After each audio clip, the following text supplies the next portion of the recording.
Hey everybody, Kevin here from HumboldtCraftworks. Welcome back to another episode of Woodworking with Mr. Kevin. Today what we're going to do is we're going to build some windows. I have an old client of mine that has a historical house down in San Diego. So if you have a historical house and it's registered, you cannot go and just put brand new windows in there. You have to put the same kind of windows in there that were there before. And I'm going to show you what it looks like right now. So here it is. I put all the blue tape on there because I thought it looked pretty. So I have to make 4 of these windows out of redwood. And that's what I'm going to show you how to do today. I'm just going to build the frame. They're going to put the glass in it. They're going to have somebody glaze it and install it themselves. So I'm going to show you how to do that today. And we're going to use the GSM router table and this reversible bit right there. This is a window sash glass door assembly bit. And it comes with little tiny directions. Little directions like this right here. I've built them windows before for their house that was here in Humboldt. They had another historical house that had to be done the exact same way. I'm somehow now the window guy, I guess. I don't know. So I'm going to show you how we go about setting this up, how I go about figuring out what the parts are going to be, and then we'll just glue the whole thing together. I got to make 4 of them, so I have 4 attempts to make them good. So the first thing that needed to happen was I had to take this door, I take my calipers and see how thick it is, and that is right at 1 3/8. So every single part here is going to be 1 3/8, including these little tiny rails here and the center rails here, or center stiles, whatever you want to call them, because it comes all the way across the back. And this piece right here is actually redwood. So I'm just going to build all these, glue them up with Type on 3. It's waterproof, it's weatherproof, and it's very durable. This window is probably 80 years old. So we're going to copy an 80-year-old window, but we're going to use newfangled glue, and I think I'm actually going to domino these pieces together in the top rail. The mid rails, I'm just going to glue the crap out of them. All right, so after we get the thickness right here, so we got 1 3/8, all the parts are going to be 1 3/8, so that's the thickness of everything. Then we have to measure how wide everything is. And to do that, you have to use the other side, not the glazed side, this side right here. So we have to measure from here to here, and that says it's 3 1/4. So we have to measure the inside of here to here, because that is where that actual spot is right there. So this bit's going to be up like this in the router table. So the inside would be here, and the outside of the window would be up here. I realized earlier when they built this window that the left stile is an 1/8 inch shorter than the right. So they just ground off one side and called it good and hung it. So we got 2 1/8 here and 2 1/4 on this side. I called my client and they said, make them all 2 1/4, just make them the same size as the opening of the window, and that's what I'm going to do. So all the mid rails that are right here are all 7/8 of an inch. These are going to be a little tricky to put together. The last windows I did were the same way, and it was kind of a pain in the butt. So what I'm going to do now, I'm going to write down everything on my cut list, all the widths and how the thickness is and the lengths. And I'm going to make everything long, because I always make everything long since I'm shaping it. And then we'll cut it to size and fit it. And then once we get these figured out, what we're going to do is shape one end, and then we're going to slide it into place, and we're going to get the final dimension here. Because whatever this is, these rails are all going to be the same. This one, this one, this one, and this one are all going to be the same. And we have to shape the very ends of these to match. This is actually the style cut, even though it's on a rail. But the rail cut are at the ends on all these pieces here. Here, here, here, and there also. I'm going to get all the measurements. I'm going to write it on my cut list. I'm going to mill everything out, and then we're going to go shape it. What we're going to do now is a little tip. So this came with a little itty bitty wrench and a big wrench. And instead of trying to hold the damn thing, I just put the wrench up against the fence. I wrench against the fence and just boop, loosen it up like that. So we're going to put this guy in, put it down as far as we can get it. So I have a little wrench up against the fence again, the wrench against the fence. All right, there we go. Yeah, tighten it up. Here's another thing I got to do. I put this all together. I need to tighten this nut on the top, because this is all held together and will stay in one position just with that nut in place. And here's where it gets confusing as hell. So there's a couple things we got to do. We're going to have to open the fence up, and we have to loosen up all these guys back here. So cool. All right, so now I have the fence about 1/4 inch away from the cutters. If you have a router table, it's good to have a very long 18-inch square, so you have something, a nice straight edge to use. And what I'm doing now is I'm setting the straight edge up against the fence, and I'm getting right on that roller bearing. And I want them even. So that's at 7/8 there. Okay, we got to do a little more than that. 13, 16, so I can see it right there. All right, see, we're getting closer. Okay, we're just gonna come out a smidge more. And always do like you do with the table saw. Put your thumb in front, you butt into your thumb, and you can push back with your thumb by pressing down. It just shoves it back better. And lock that into place. All right, there it is. Okay, now we have to do a measurement on the window to find out how far down this little bit is. And I have a feeling it's got to go way down like this. I checked it with my calipers, and it says that where the little roundover starts, that flat part's 1/8 of an inch. So I found a domino that's pretty damn close. Here's where I need my thick glasses. I need to double up. All right, double up. There we go. Yeah, I see a lot better now. Old people, man, I'm telling you. So when you're doing this, this is the top. I'm gonna write on TOP. And the top goes down because this cutter right here, this big old flat piece, I'll put a picture of it over here. This rabbit cutter right here is gonna cut the back of this off. I'll slide this into place just so we don't get smacked in the face with redwood. All right, we have the speed adjusted.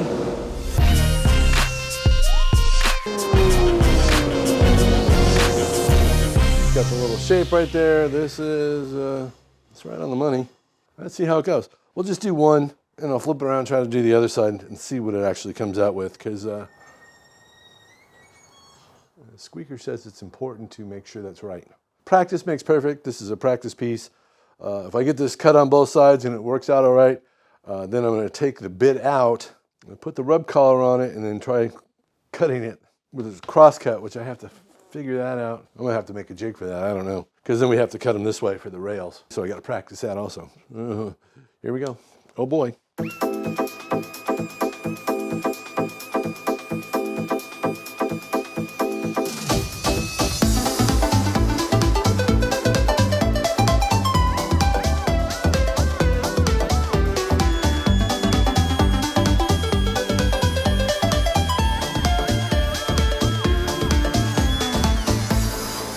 Came out pretty good. We have our 1/8 of an inch there.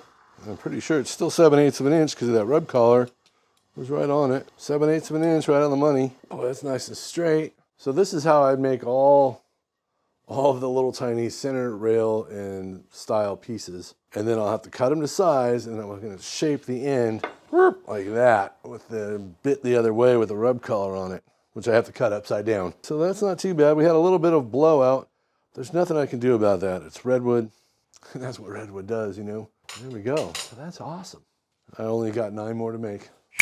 All right, everybody, here we go. I don't know if you can hear the wind out there. It's howling. This is the directions they give you. Can you see that? So one side has the rail cuts, which are actually only the ends, and the other ones are the styles, which is basically everything. So every single piece I have to put a style cut on.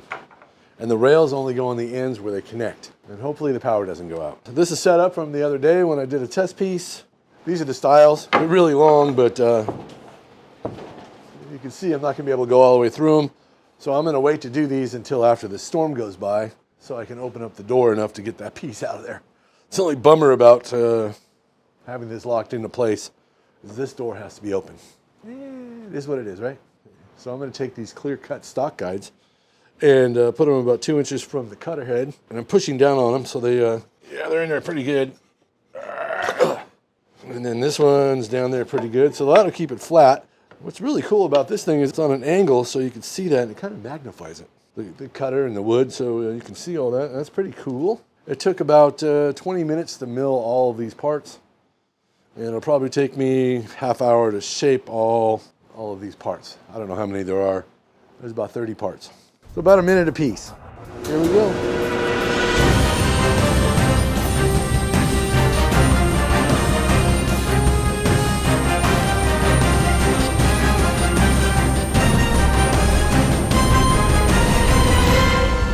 Okay, I just wanted to stop and check all these. I'm gonna check them with the first one, make sure nothing's moved. This has got to be the worst spot to film anywhere. I'm just feeding these by hand. I don't have a feather board. The reason I don't is because of this angle here. I'll put a picture of it over here. You can see the profile of it. If you put a feather board on it, it's just going to shove this over. So I kind of got to just push down right on the top. And the side here, you know, these two sides right here. So I'm pushing against the fence on these two sides, kind of pushing down this right down to the table itself, and then kind of feeding it through. That's just kind of what I have to do. I could put a power feed on it, but it would have the same problem. It would want to twist this and tilt it. So unless I had the inverse of this, you know, here, it would just keep twisting it. So, all right, so here's what I'm going to do. I'm going to zoom you in right here so you can see my hands. Not that that's important, but I'm sure you're tired of watching me.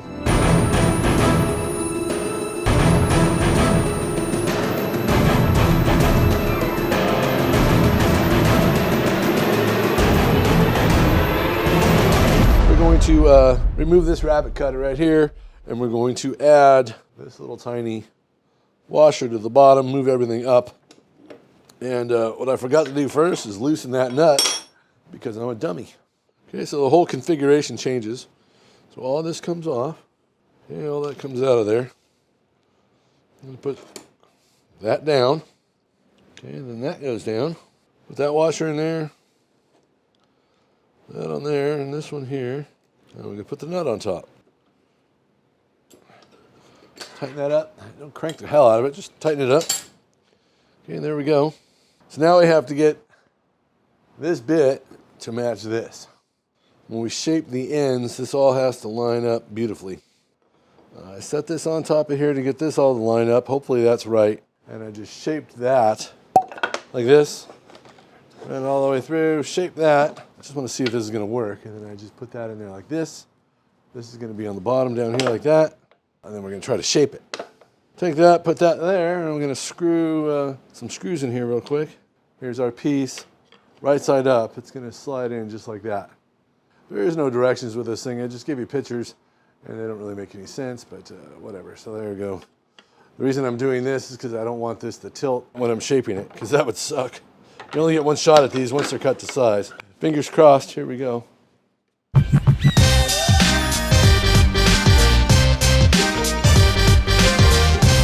Cutter is not deep enough. The squeaker says I have to practice, but the problem is now is this shoulder. Okay, you can see the shape. See that little piece right there? That is in the way. So these little wings right here are the problem. Now it wouldn't be a problem if I cut this out some more, and I could do that on the table saw. I'm going to cut this part down on the table saw just a little bit. I don't know how I'm going to do that, but I'm going to figure it out. I just cut the parts off with my Japanese saw, but there it is. So I got the cutter head set up right. So the problem is the thickness and this bottom part of this cutter is not big enough. I can't lower these down. This is the exact profile of the other window. There's probably a dozen of these windows in the house and it has to match that. So I just notched this right here with the pull saw and just cut them out.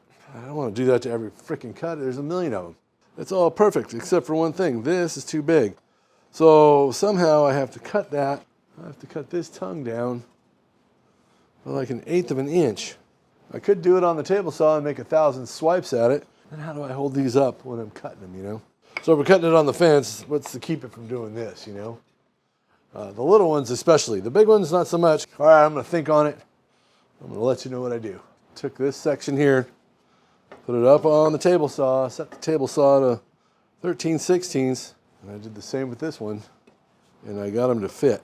They're exactly the same. So now I have to take every single one of these and run them through on the table saw, and I got it already set so I can get them all the same because I got the shape just right on the money. Couldn't get any more flush on the top than it is right now. Sometimes you got to mess with things. They don't really give you directions when you get bits like this, and you kind of got to figure it out for yourself. And the best way I know how to figure it out was to just reduce that tongue, and that's what we did. And there it is. There's just how it should be. I have to write on this edge right here. This goes up against the fence. This goes on the table saw itself. And I gotta not tilt it. So, wish me luck.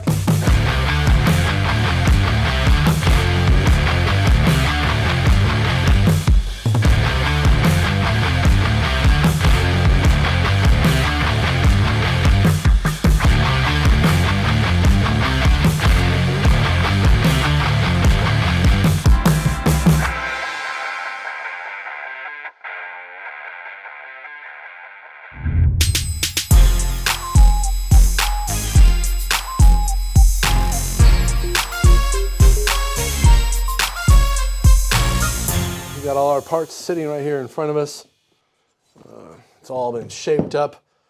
I've been noticing that sometimes I'm gonna have to go back and shape these again because sometimes they have a little hiccup in there. And they come out pretty flat, but I want them as tight as possible. So I left the router table set up with the fence on it for the rail cuts, just in case, because like this one feels smooth, but this one, it's got a little bit of a hiccup in it, like right here. And that's creating a little gap. I don't want any gaps in there because water, you know, windows. So all the parts are basically shaped and ready to go. I made some little MDF blocks here with tape on them. And the reason I made these is so when I go to glue these up, I know they're going to be even Steven both sides. And I put tape on them so the glue doesn't stick to them. It's just easier that way. So what I'm going to do now is lay everything out. We're going to clamp everything together. We're going to put all these blocks into place and just check it out. Usually what I do is I'll put all the parts together, I'll clamp them together, and I'll put a pencil line right where the rails go into the stiles, including all these little guys that are right here. I don't know if you can see that or not. And then when I glue everything up, I know where to keep the glue, where to put the glue. The end grain of all this is I'm just going to fill up with glue and let it dry and do it again. And we definitely want to glue the snot out of them because of rain and windows and glass and being on the outside of a house. Glue is a good thing. So here we go. I'm going to practice on one and then I'll flip you guys back on and then we'll go from there. The first thing we're going to do, I'm going to put all the pieces in place and we're going to put clamps on them just to hold them in place. And once I get everything in here and squared up, then we're going to add all these little pieces to the inside. We're going to use our little blocks and we're doing this face up. And then we're going to glue all the end grain first. And then we're going to come back and we're going to do the stiles, which is the flat grain. And then put a little bit more glue on these and then put the whole thing together and clamp it up. I know it sounds like a pain in the ass, but it is. I use my 36-inch clamps from my brand new clamp rack that we made not too long ago. And I'm just going to clamp everything into place. Make sure we have nice seams. Make sure everything's flush. Boom, that's pretty good.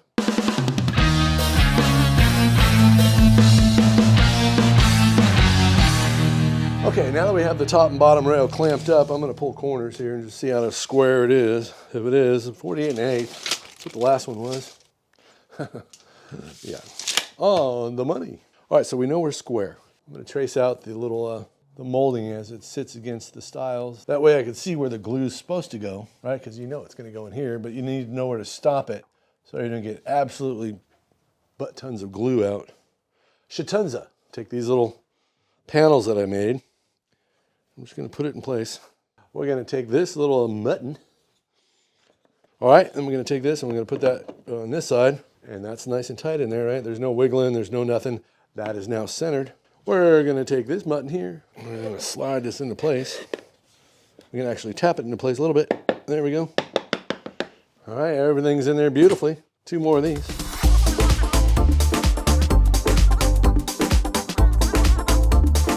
And this is kind of how we're going to glue it up too. See how it slides into place? Okay, there it is. It's going to take an 18-inch clamp here. I'm just going to clamp this into place. These are all down, all pushed into place. Okay, now we're going to pull these out. And we're going to use these when we glue up also.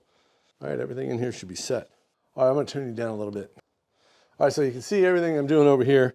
We have this clamped up. Now we're just going to go through with this pencil and literally write on all the stiles with just a little pencil so we can trace out what the molding is and where it goes.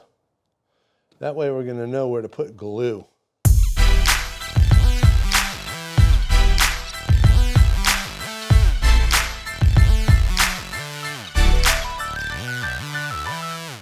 Okay, there we go. All right, we have our Type On 3. The ultimate wood glue is waterproof. I use that for everything. Everything. I'm going to pop it loose. Okay, I'm going to turn that up. We're just going to take these.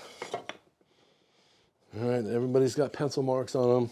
We tell where everything's going to go. The first thing we're going to do before we do anything else is we're going to paint the ends of all these little rails, muttons, whatever you want to call them. Because what's going to happen is all that glue is just going to get sucked into the end. And you want that to happen as much as possible. I'm not going to wipe it off or anything. We're just going to let it get sucked into the end. And this part is boring as hell, so we're going to speed up through it.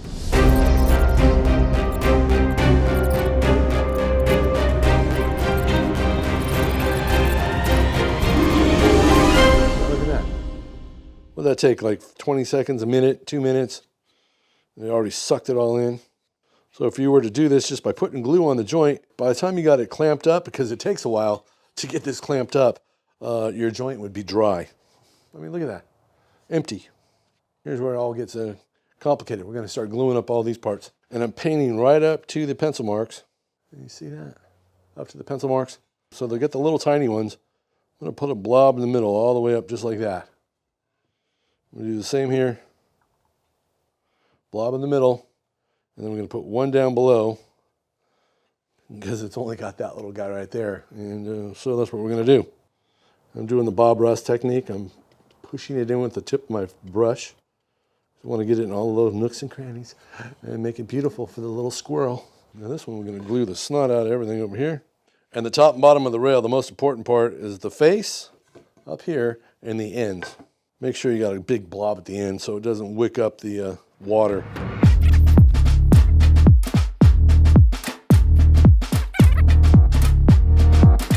This is the part that takes the longest. This is why you butter up all your parts, because doing stuff like this takes time. You want to make sure that your parts don't dry up. Let me look at that, it's already drying up.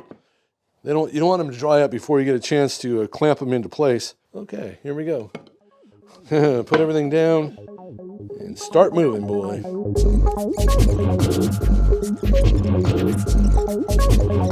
Follow the pencil lines to try to get it in there as best you can. This one, we're just gonna do it like this. Okay, I'm gonna open this up a little bit. You're gonna get glue a little bit on the sides here, but not too much.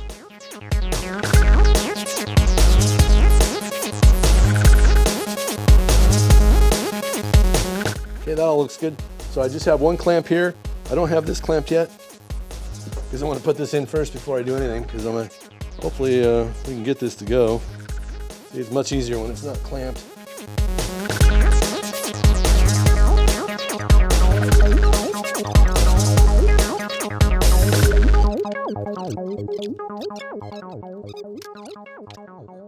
There it is. Here, I'll show you what it looks like.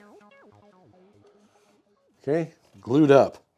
Now the hard part is taking all the glue off. So we're going to remove these. These did their job. And there it is. It's glued up. So I got glue all in here. We got glue just all over the damn place. If you have a seam that's in the back that doesn't have glue sticking out of it, which most of them all do, but you can always just brush on some glue and rub your finger across it and push it back into the joint as best you can, because that'll just still suck up glue for quite a while. It's redwood and it's very thirsty. And the same with the bottoms. Like the bottoms down here, this got glue coming out all over the damn place, which is good. So now I'm going to spend the next probably 35 minutes scraping glue using my favorite tool ever and another chisel scribe thing here. So we're going to use these and paper towels to sit in here and scrape all this crap out as best I can. Another trick you can use is another brush. Just take the brush, a dry brush, and then just scrape the frickin' corners out like this. If you don't have to stain it. Now, if you got to stain it, you got to scrape it out and sand it. But this doesn't get stained, that's why I'm using a brush. Don't add water to it because you don't want to make it the glue less strong. And adding water will dilute your glue, so don't do that. All right, everybody. Well, I'm going to continue on here. Thanks for watching. Hope you found it interesting a little bit. Hopefully I can make it interesting when I'm editing this. All right, everybody. You have an awesome day, and I'll see you soon. Bye. Go on. Yeah, shoot. Subscribe now.